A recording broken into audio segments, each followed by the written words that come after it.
All right, so this is actually going to be a kind of uncharacteristically long video. One of the things that we did as part of this campaign that also led to this show was to try to brand Wilmington and to create a video that is just a kind of a branding video that shows Wilmington. And it turns out branding a city, especially a city like Wilmington, is challenging. And we got a lot of different types of reactions from different people. So before we start the discussion, what I want to do is I want to roll the video that is the actual launch video for this campaign, and then Ivan and I are going to talk about what our reactions were. I'm going to give you a little behind the scenes of how we got to that video, and then we're going to talk about other people's reactions. And it should be a fun conversation. All right, so Sam, let's play that clip.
So now, I knew this was going to be a challenge. I knew this was going to be a challenge to make this video in a way that everybody was going to, I knew that we weren't going to get to a spot where everybody would look at the video and say, yes, that is my Wilmington. But I was really stunned by the exact opposite. Shocked. Yes, I was shocked by the exact opposite reactions we got from different communities within Wilmington. Yeah. So, for example, so to start with, what's your reaction to the video? I honestly thought the video was shot extremely well. You were one of the shooters on the video, so there's that. Yeah, it was one of the shooters, and I understood where you wanted to go with the video, and I love how it was shot. I think with me, with me, I would have loved, and this was the argument, and some more arguments was out there about the video, but I would have loved to see a little bit more this culture and more, like, for example, okay, we're going. Okay, culture. What do you mean by culture? We're gonna say that we're gonna give you the skinny. Okay. I would have loved to see more African American people, black people doing more professional things other than cutting hair and playing basketball, but. I was okay with the video to an extent. I gotta stop you. Okay. Okay, so this is the thing. Yeah. So I have black people in this video. Yes. Okay, who are practicing things other than cutting hair and playing basketball. I've got people coding. Yeah. I've got a lawyer in there, a black lawyer. I've got lots of. So this is what drives me nuts. Because the on the other side, when I showed this to, let's say, white business people, they were like, oh, it's all black people. Wow. Do you know what? Yeah, no, seriously. So we got the exact, and we had very similar on opposite ends of the spectrum reactions. Yeah. And we actually counted it, and it was 50-50. Yeah. Plus, we had to have, obviously, Latino, Asian, right? And we had that in there, too. And the thing that sucks as a video producer is you don't you don't want, you obviously have to represent diversity, but you don't want to get locked into like the whole thing just being about making sure you have 6 of one and 6 of the other. Right. Like you want to make the best video you can. Right. So tell me, why do you think the images of black people who are professionals didn't come through in the video? Well, it's like this. It's like before you came along, all right, many videos came out excluding people of color in Wilmington.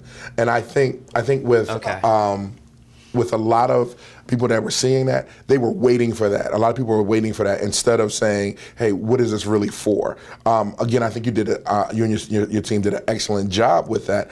I think, like, and again, I know where you were going with it, and I appreciate that. I think that as a producer or a filmmaker, it is hard trying to cover all angles. And I think with the video that maybe in going forward, like even with myself, is we got to speak to everyone. So even if that's more videos, going to just this demographics right here, we have to do it because like I know, you can't make everyone happy.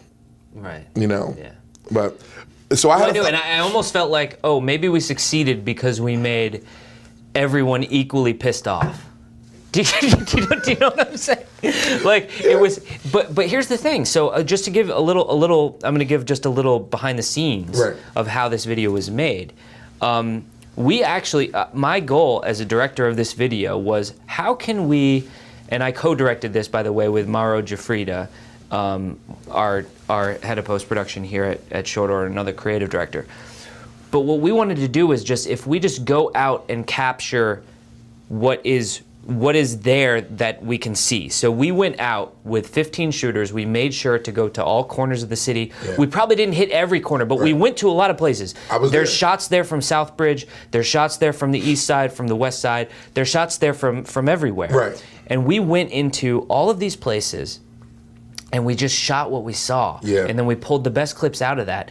And then when we show it to people and we hear back, I wish we would have seen some more neighborhoods. Yeah. And I'm like, we went to the neighborhoods. And that's the thing about Delaware, about Wilmington, is that we are not what I always say is we're Mayberry on steroids. We have people here that we want to see our neighborhoods. We want to see where we come from. We want to see, like in video, we have to see what people are familiar with. And I think in this video that when you showed it that day, that no one was familiar with what they saw.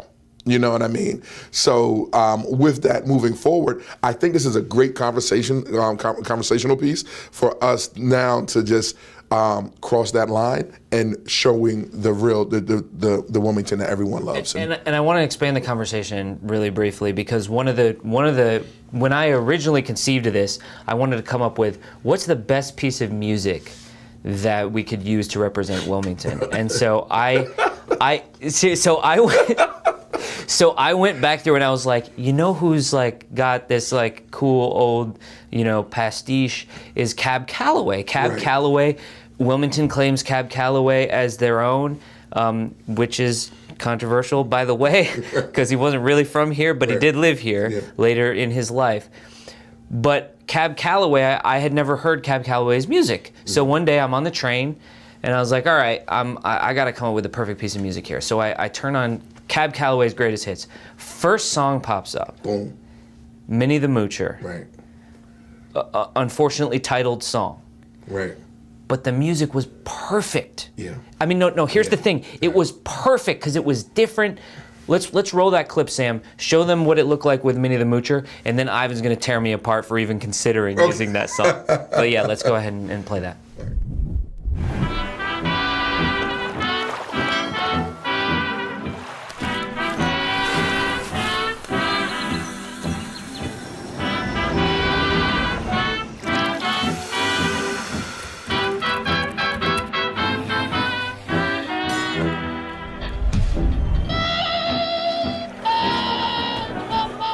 So that's the thing about the Minnie the Moocher.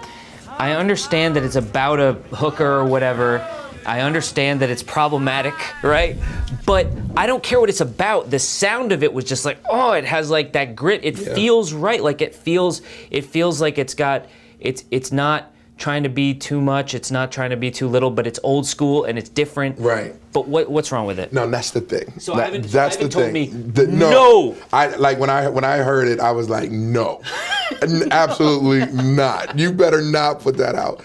Minnie the Moocher, mooches off of people. That song with the black community is a rough song because, you know, again, being familiar with. That song came out around the Cotton Club, in the Cotton Club era, and that Cotton Club era was rough for black people. And it's saying that, you know, black people are good enough to entertain us, but you still have to go through the back door to get there. And I think that, and you know, like when we put the right song with the right film, the right footage, that we get that certain vibe.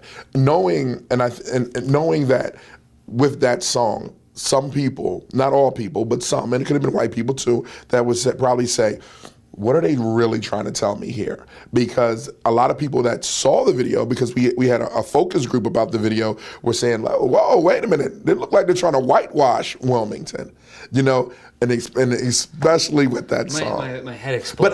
But I know that's not what you meant. And let me say, that is not what this man meant. I know that. We talked about it, you know. So, but moving forward, it was just like it was a rough song, because what I was really, really afraid of is the older generation here, the stakeholders that have been here since, you know, through the riots, that would hear that song, and again, remembering older people before you that put videos out about Wilmington and had no black people in it. Right. So out of nowhere, here comes a song about Minnie the Moocher at one of the worst times in history for black people in this video.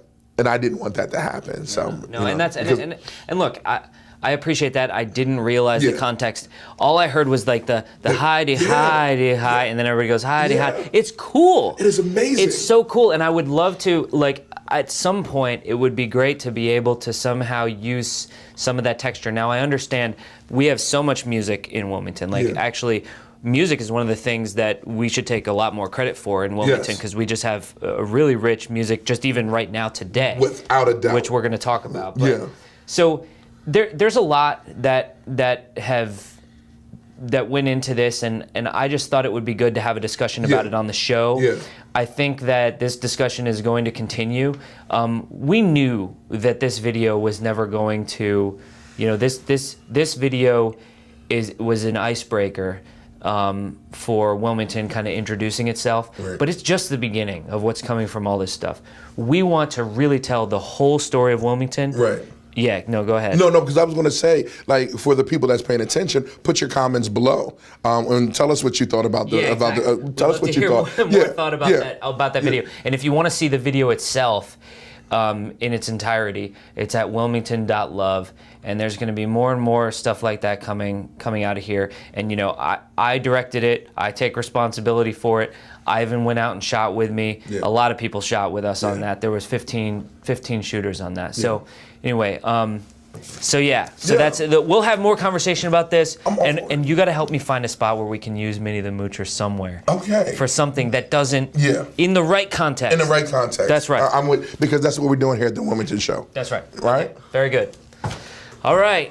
Like the paper throw? Yeah, you're gonna throw the paper every single time. That's my calling card. All right.